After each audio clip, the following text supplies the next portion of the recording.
Now at 6, this is Fox 61, Connecticut's news station. And first up here at 6, we take you to Meriden, where carpenters are rallying for safer working conditions after a man tragically died on the job.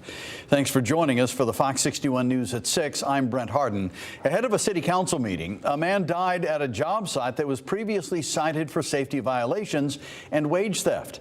Fox 61's Valerie Moravi is outside Meriden City Hall with the ralliers' message. So, Valerie, what are the people telling you?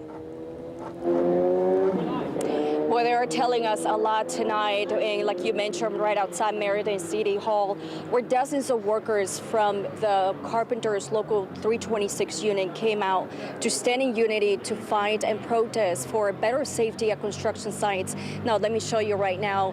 Well, this rally just comes 2 months later after a construction worker was killed while on the job back in May. Now, police say 36-year-old Elvin Guzman, who was a trades worker, died on the job site on B Street in Meriden.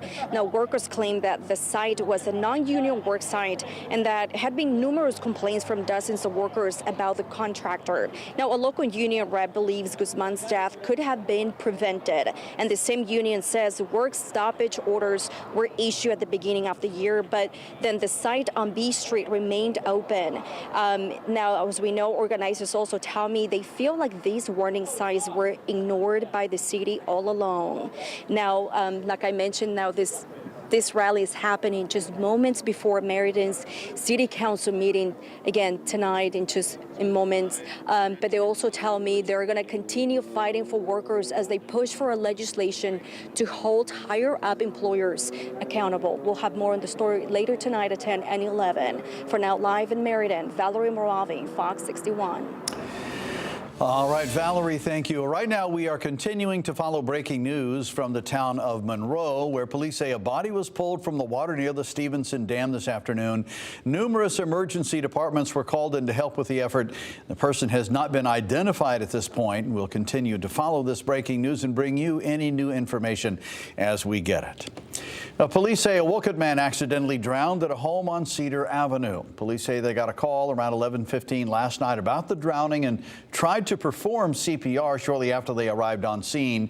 Fox 61's Jamal Johnson has more on this death and concerning trends some health experts are seeing.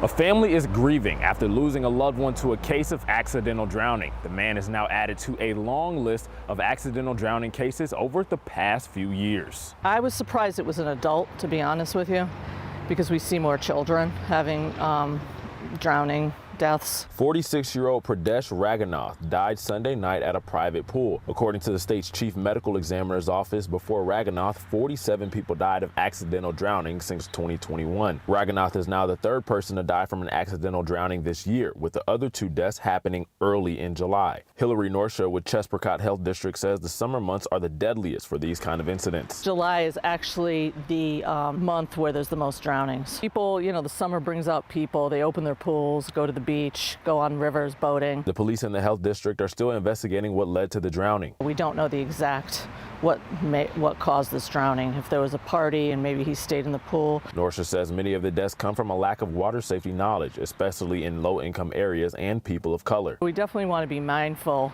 of, you know, having safety equipment with us, a first aid kit. Also, if you're in a private pool, which this death actually happened, you should have a pool watcher no matter what the age. But if there had been a buddy system or something, he might have been saved. And she stresses the importance of always having someone around that can do CPR. The first 5 minutes, like if you pull them out of the pool, you should be doing CPR right away. Assign someone to call 911. And if the heart stopped, if you have access to an AED, you can also use that. Now, Norsha tells me that Chesapeake regularly hosts events that help teach families about safety around water. She says that knowing these tips could help save a life. In Cheshire, Jamal Johnson, Fox 61. All right, Jamel, thanks. Time for a look at the weather now. For the first time in a while, we have pretty normal summer weather out there. It's not too hot, it's not too humid, it's not raining.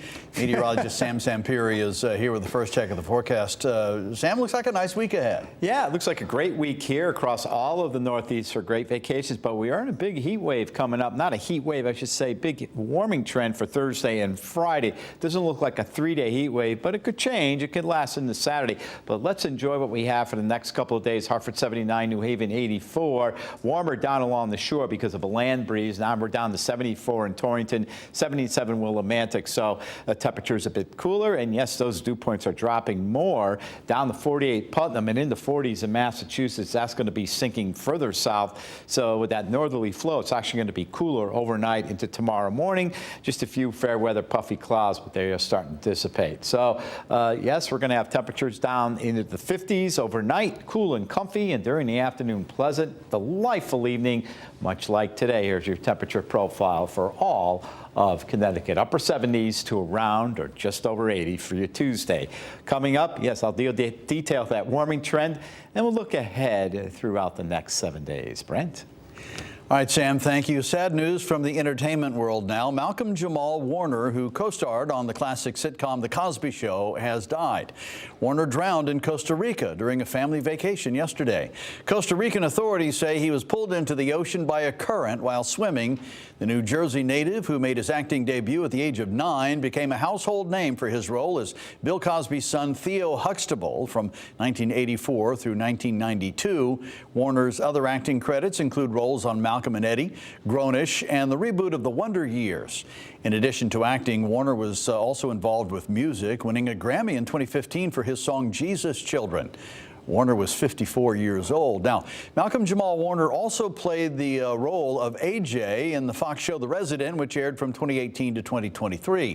Fox Entertainment released a statement offering thoughts and condolences to his family and loved ones, saying, quote, "Everyone at Fox is heartbroken by the tragic loss of our friend and colleague, the extraordinary Malcolm Jamal Warner. While his iconic roles from comedic to dramatic are unforgettable and timeless, Malcolm will be remembered for his warmth, kind heart, and the lasting impact he had on his friends and family and fans everywhere." Well, officials say some above-ground swimming pools have caused 9 drowning deaths over the last 2 decades, and those pools are now being recalled. Now, take a look here at the bottom of these pools. You see a compression strap that runs along the outside of the pool down at the bottom there. Officials say this can create a foothold for small children and allow them to get into the water without supervision. The U.S. Consumer Product Safety Commission and Health Canada say a range of Bestway, Intex Recreation, and Poly Group pools are recalled. If you own one of these pools, contact the company to receive a free repair kit. And we have that information on our website. Just check out fox61.com. The state police identified the body found at the Lisbon boat launch over the weekend. Officials are treating the death of 33-year-old Napoleon Perez of Norwich as suspicious. A hiker discovered his body around 1 in the morning on Saturday, and his family has been notified. The chief medical examiner says his cause of death is pending further study at this point. Now, people in one Naugatuck neighborhood were forced out of their homes for a couple of hours after a gas main ruptured. Fox 61's Alicia Hercules is at the scene with reaction from neighbors in the area. Some people on this street were evacuated because of the gas leak. They say they were shocked when the fire department came knocking at their door. When I opened the door to the firefighter, I smelled gas. So then immediately it was a little frightening. The firefighter let me know that we needed to evacuate due to a gas leak. Several people on Quinn Street were startled by the sound of the gas leak. We were sitting on the couch and just heard a loud, like a whooshing noise, but as if it was like over a like amplified over a speaker. Eversource says their gas line was hit by a third-party company doing construction on the street at around 8 Monday morning. The Naugatuck Fire Department evacuated neighbors in the immediate area. Neighbors were asked to go to a nearby road or leave the area as crews worked on the line. Most of the neighbors came out, and everybody with their animals. People had put cats in crates and dogs and stuff and take them down there. To do the repairs, Eversource had to turn off gas to 37 customers. Eversource has since finished with the repairs and gas has been restored to all customers. In Naugatuck, Alicia Hercules, Fox 61. Emergency construction is still underway in Bristol for a water main break. Water has been shut off since after 8:30 this morning on Holly and Daniel Road.